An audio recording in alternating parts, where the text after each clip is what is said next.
This is Sienna Lea, inviting you to join me tonight as we navigate through the seen and the unseen, explore external and internal realities, expose on-world and off-world agendas, discover a path to joy and freedom.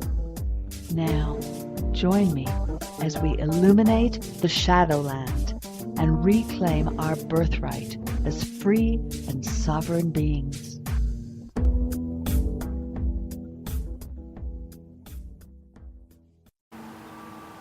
Welcome to Shadow Genesis Radio, everyone. Working in tandem with Rise Multiversity, and today, Venus and her lover.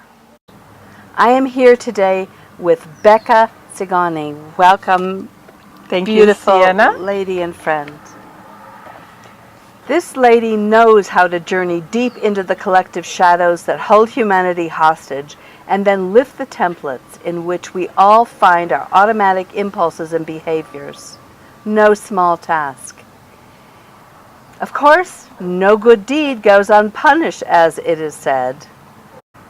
What if right now there are people who are capable of helping humanity heal from thousands of years of patriarchal suppression and oppression? They are amongst us, people, held back through poverty, illness, and a plethora of separation agendas that keep them manifesting at a fraction of their capacity.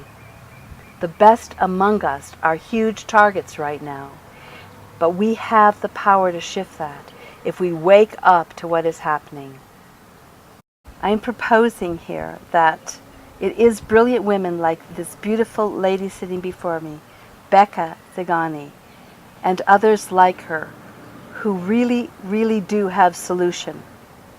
And yet, people, listen up. Regardless of how held back these people have been, we have this power in this new year to support, listen to, and become wise with whoever we choose. That is our power. The key is to align, to recognize, to offer support so that we can come together to embrace our true selves in freedom and sovereignty, to recognize and embrace those amongst us who can be way showers, who can be integrators, who can be bridges to help us. With that said, let me introduce you to one of the best. Again, welcome, Becca. Thank you, Sienna. It's great to share this beautiful day with you. Can you describe that process to us of how the archetypes from the collective unconscious came to you and how you worked with them to help shift the collective shadows for really all of humanity? I guess the first thing and most important thing I could say is that I followed my heart. And I was with an old friend but new lover. We'd been together about a year, and it was our real devotion and love for one another. And not only that, but we had made a commitment when we started our relationship to commit it to higher purpose, to our own mutual liberation, and to the extent that our liberation could help others. So that kept our focus pretty clear. And so when my partner James... that's a huge thing right there. I mean, that is a whole spiral arm of the multiverse right there, is raising the bar in relationships and actually living that. Could you just help us understand why that was so important for you and James? Yes, because if I were to say, oh, I love you, James, I commit myself to you, then I'm going to have this human being in front of me who's full of faults, who's going to make mistakes, who's going to make me mad, or I'm going to get angry at what he does. And then that would become a reason that, our relationship isn't working, and it goes on from there. But by shifting the focus from the other person to something that's higher, which is our synergy, which we believed, luckily we came to each other having done some life, lived some life already for many years, that we knew that if we put it to our synergy, to what our ideal of the masculine and feminine in union, that's our goal. So then I was always measuring myself up to that goal. He's measuring himself up to that goal. And then I can't blame him. he can't blame me, but we can help each other. Like, whoa, looks like we're falling short right now. So let's, what in me is prohibiting me from becoming my full liberated self. So because we made that commitment right at the outset, it shifted a lot of the weight of blaming the other person or projecting onto the other person. But he became my team member, my partner in my liberation as I am for him. And I really, if I were to give advice on relationship, which I often do, that would be one of the things that I would say. So literally relationship becomes a soul alchemy towards realizing fundamental purpose. Yes, and now there's a couple steps. We don't want to jump over steps, but in traditional enlightenment, you sit on a cushion and you meditate and you find out who you are. And then you do, in modern psychology, the piece came in, you do shadow work. You find out what are the parts of yourself that you don't want to know so that you can integrate them. Okay, those are very important steps. And then the test of all of that is putting it in relationship with another person. And it can be with one other person, it can be in community, it can be in an organization. But because we come in with egos and personalities, those are going to bump up against each other and show us if we have the right attitude, if we have the attitude that, oh, reflection's coming to me. And if I know myself well enough, I'll be able to distinguish between, oh, wait, no, that's that person's projection. Traditional enlightenment is about going inward and knowing the self, and that's key, that's first step. But to me, the modern enlightenment, if we want to call it that, is this step of putting us in a context of a greater community, or certainly in relationship, because especially in intimacy and a loving relationship, that person is going to know us so well they can push all our buttons simultaneously. and those button pushings are our lessons. That's how we find our way. And isn't this the basis of female intelligence, emotional intelligence? And now we're going to bridge this into Venus and her lover, because it seems to me that this has been the knowledge, the wisdom of actually how to do this is a female knowledge, and it has been demonized, it has been taken off the table, and we have been living years from the mind, from the patriarchal model, control and using the intellect to control nature, to control. And now a lot of the brilliant minds are turning to creating new paradigms. But can I ask you, what are you seeing in those experiments currently? Yeah, well, I've been a community activist for 25 years. And I see the same pattern repeating over and over again.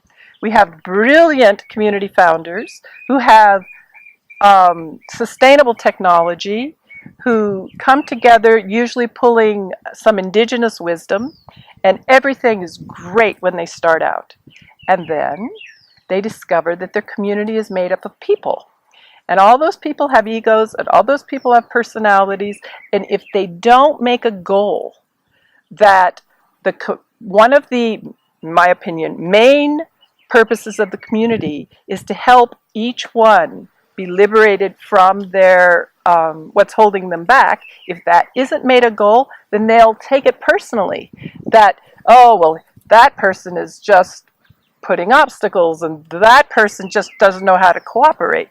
So the masculine of cutting through and having the vision and making it manifest, very important. But what's the feminine? The feminine aspect is weaving a basket big enough to hold us all in it. And that's going to take really love and compassion.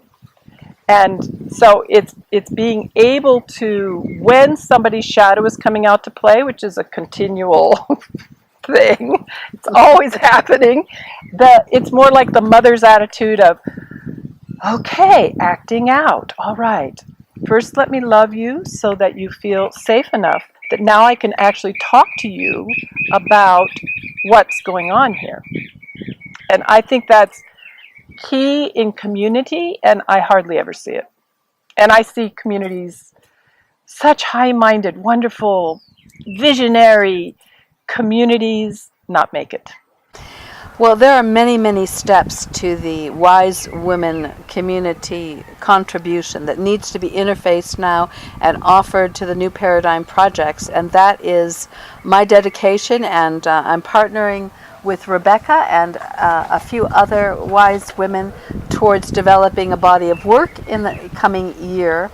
But the female and the relationship between the field and the male has been so wounded by all these years of the dominator culture.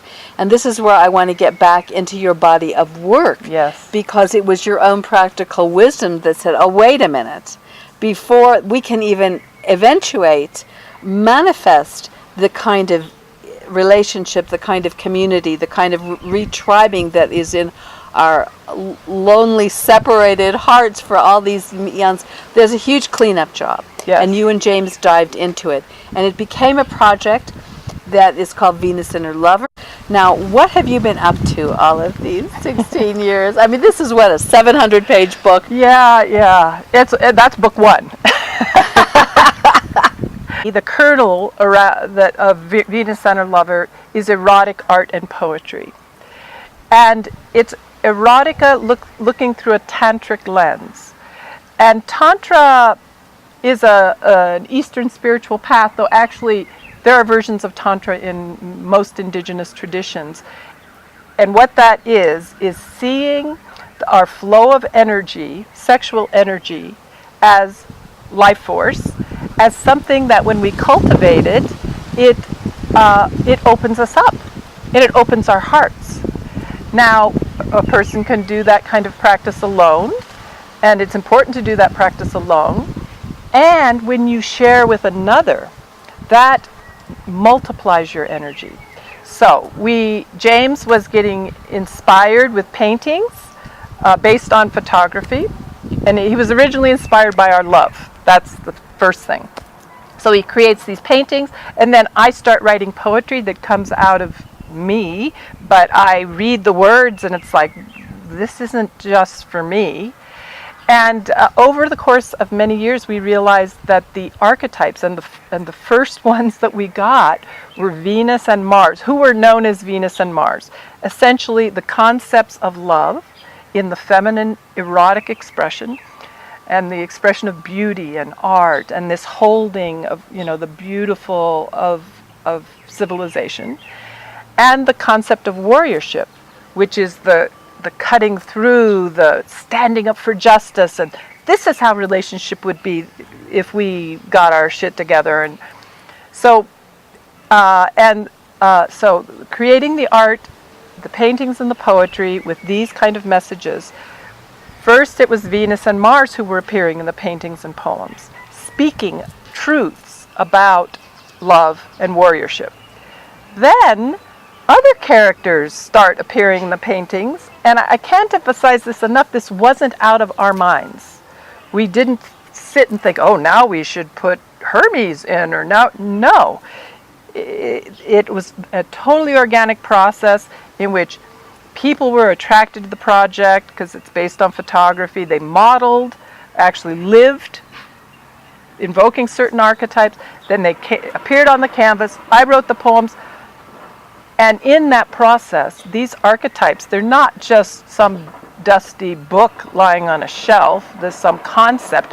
They're live. They're what the universe is made out of. When the universe split into yin and yang, and then it went into the prism of however many levels of manifestation we want to call it, 7 or whatever, it broke into different archetypes, different qualities. The quality of wisdom, the quality of nurturing, the quality of discovery, et cetera, et cetera. Well, all societies put names on these. Indigenous societies often saw them in the earth as water, as rain, as different elements, as the mountain, as the moon, whatever. Then more mythic-minded people put human manifestations of these archetypal qualities. So we have Venus and Mars and Kokopelli and Shiva and Shakti. Every culture had them. Well, these characters start appearing in our work and really working us over. And that's what I write about in the book, because they're tired of being in history and mythology books. They're alive. And what I write about is what they did through us was like, wake up, this is in you, and I want it to be alive. So in terms of Mars, the warrior, it's like, stand up. This is an unjust system. We must right the balance. And so, Kali, I write extensively about. She's a Hindu goddess of death and transformation. And she is just like, this is rotten. We must get rid of it. Well, where does that start in me? So, I mean, I can't believe I'm putting this in a book. I'm writing about all the rotten parts of myself, all the wounds, the terrible, Talk to us. Can you share some specifics about, because this is what really drives it home to people. And I agree with you that the collective mind, this was a work that a great woman that I was privy to be friends with for 30 years, Aisha Love, also worked in depth with the archetypes of the collective unconscious. Of course, we get the concept in Western culture from Carl Jung. And they are all over the world. And they are actually living, breathing energies. And when we dip down deep into our own inheritance, they have gigantic potentials to help us to actualize what needs to happen on the planet right now. But they also, and this comes out so much in your book, were taken over by the patriarchy. And so I would love to hear some specifics about your own journey with that, with what you discovered and how you transmuted that, and how the archetypes transmuted that organic inner relationship. And you know all about it because you and I did a lot of work. I worked with Sienna doing some of her shadow Genesis work, and we just went digging, and lo and behold, we found things. Queen Bitch appeared at that was about 4 weeks into it. Yeah. That's a whole other show right there, Queen Bitch. Yes. So at this moment I'll focus on what's the focus of my book, which is Venus, the concept of the loving feminine and the erotic feminine. So I unknowingly, I'd like to say I just thought all this up and it all came to me, but it was a real stumble. Most of it was just, stumbling from one thing to the next. But over 16 years, you begin to figure out, oh, okay, wow, this is calling me. And so our intuition got honed. So I was following the lineage of Venus, as it turns out. Venus, goddess of love. Before that, she was Aphrodite. Before that, she was Asherah and Astaroth. And before that, in Babylonia, she was Ishtar. And before that, in ancient Sumer, she was Inanna. And it's when I landed into the Inanna manifestation, in my meditations, in my shadow work, in my memories, as it turns out, I remembered being there when that Inanna is a goddess, and they'll say she's a mythological character, but I came to know her as a real being, not of this earth. She was one of the Anunnaki, and I imagine most of your listeners have heard a story about humans being the result of genetic manipulation by visitors to this planet. So I came to have very, I want to call them memories, they sure feel like memories, visions, awarenesses of what happened way back then. and that had been the question throughout Venus and Our Lover, our tantric art project. What happened? Why did man and woman become enemies? Why the war between the sexes? Why lovers, whether men, men, women, women, men, women, why this division, this unbridgeable gap? Well, then I found out it's on purpose. Surprise! Because what better way to control an entire race than to go to where the life force is born, the most compelling manifestation of our life force, which is the sexual drive, the drive to reproduce, the drive to create, and to there lodge the divisions. Mm-hmm. And then cover it over with shame, guilt, it's a sin, all these reasons why you don't go there.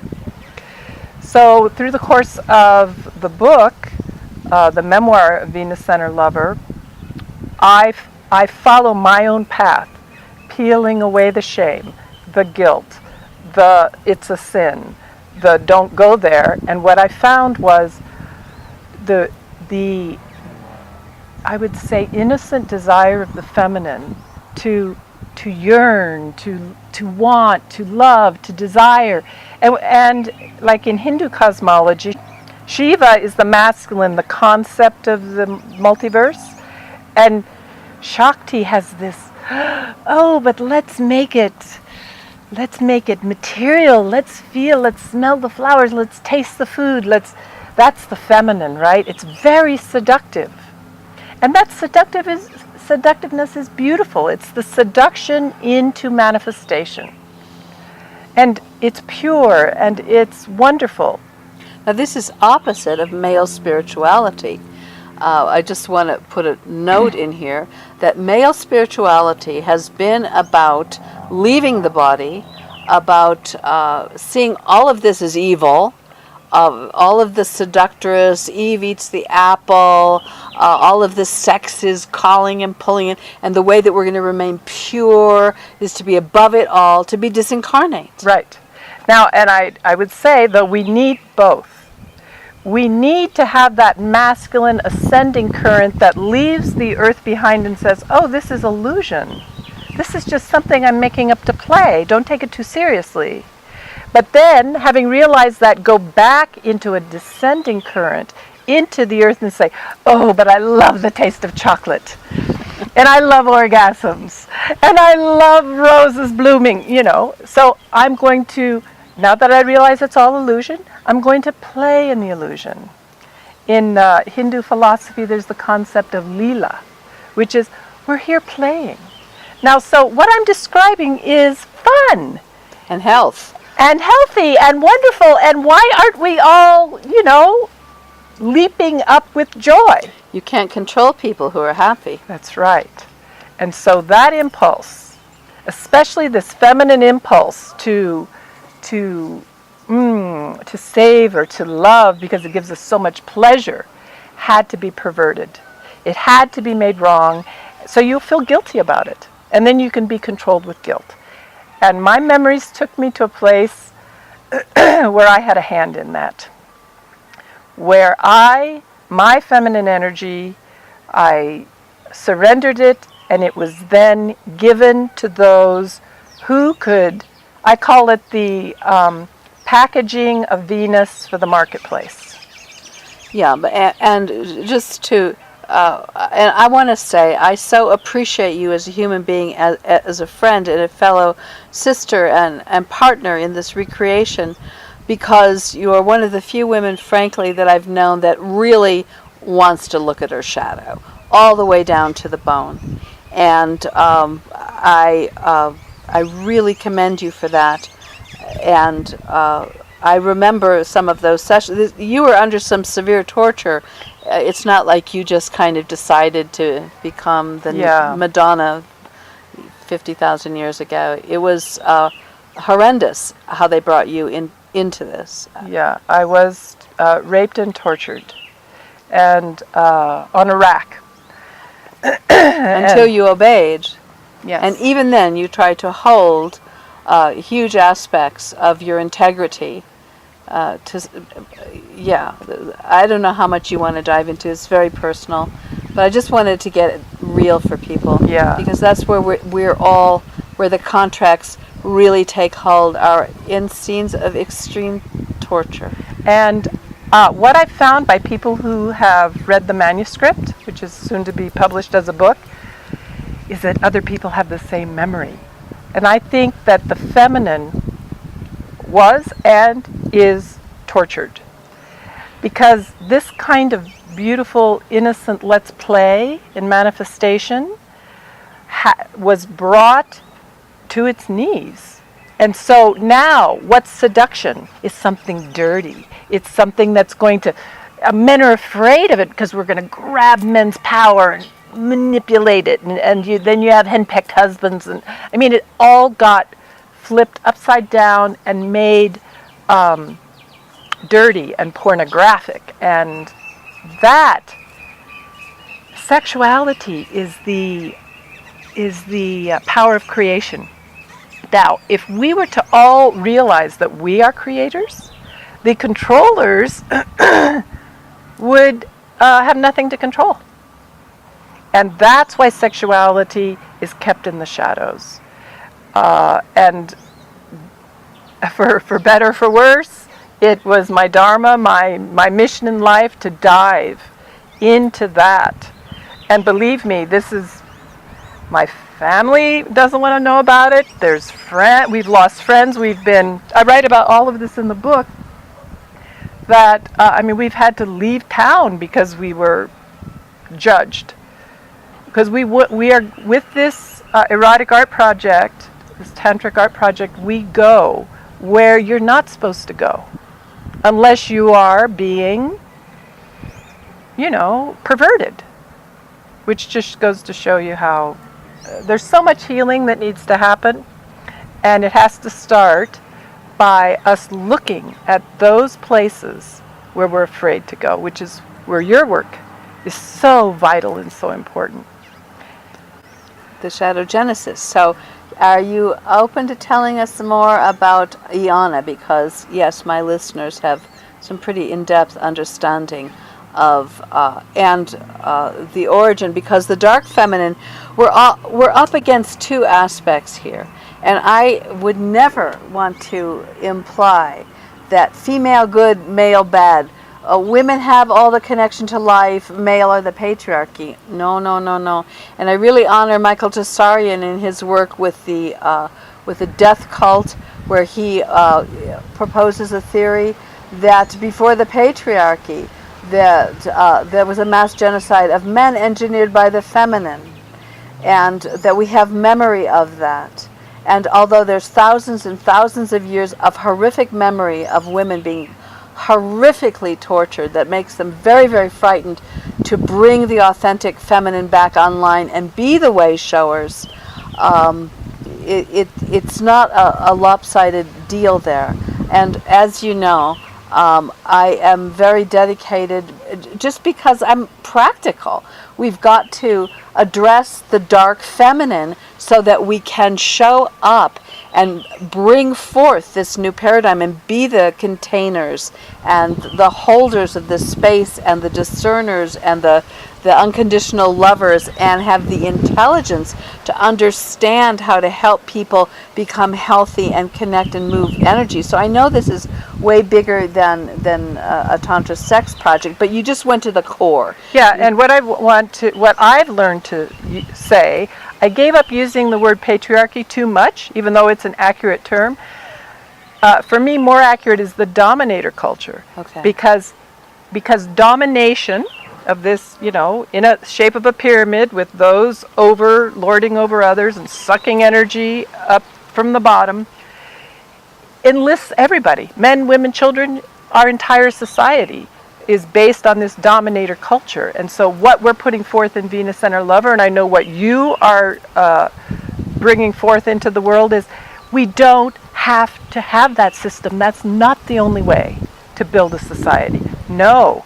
And that's why liberation is such an important aspect of what we're both doing is that we have to see it's a dominator culture, realize we're all complicit, men and women. Everyone's holding it up. But if we stop holding it up, then it won't be anymore. It depends on us. It totally depends on us. And it's women like you are going to help us to see how we're even holding it up, because we don't think we're holding it up. We're just being us. What is your problem? I mean, yeah, a lot of people in my world are like, what are you talking about holding it up? So can you tell us what you discovered about Venus? Can you dive a little bit deeper into? And I want to say that Becca has really, when I met her pre our Shadow Genesis work together, she really was the poster child for Venus. I mean, you were embodying Venus. The love, the creating beautiful parties and events, the flowers, the food, the energetic, I mean, this is very much a living archetype that you have been manifesting all your life. And then the shadow aspects have been surfacing as the planetary alignments have come in, and as the Pluto and the galactic center and the 2012, and suddenly the whole other side of this. But your whole book is making conscious the alchemy from the dominator culture takeover of the archetypes to the reinvention into a sustainable psychic reality. Is that not true? Yes. So what we do in our work and in my book is, first we look at what the archetypes are, and this isn't, again, a textbook. It was what was happening in our lives, and then we are listening to them. Well, what's the essence of that energy? Let them work on us. So we were allowing them to reinvent themselves through us. To, by the end of the book, what we got to was, well, actually, I can embody all of them, so I can transcend the need for any of these gods and goddesses, because I am them, they are me, and by embodying that, as an aside, we are not complying to with the dominator culture, because we are creators. That's really an important point, in that these are gods and goddesses. A lot of the archetypes are gods and goddesses. Well, the gods and goddesses are actually a different level than the pure archetypes. Right. But the gods and goddesses, as we know, are often 4D deceivers that are associated with hive minds that are, because that was one of the things we had discussed, is the reinvention of them into more palpable and more seductive could be a false light program. And so that's not where you're coming from, is that we become the positive side of these corrupted gods and goddesses. Well, that's why it's just a step.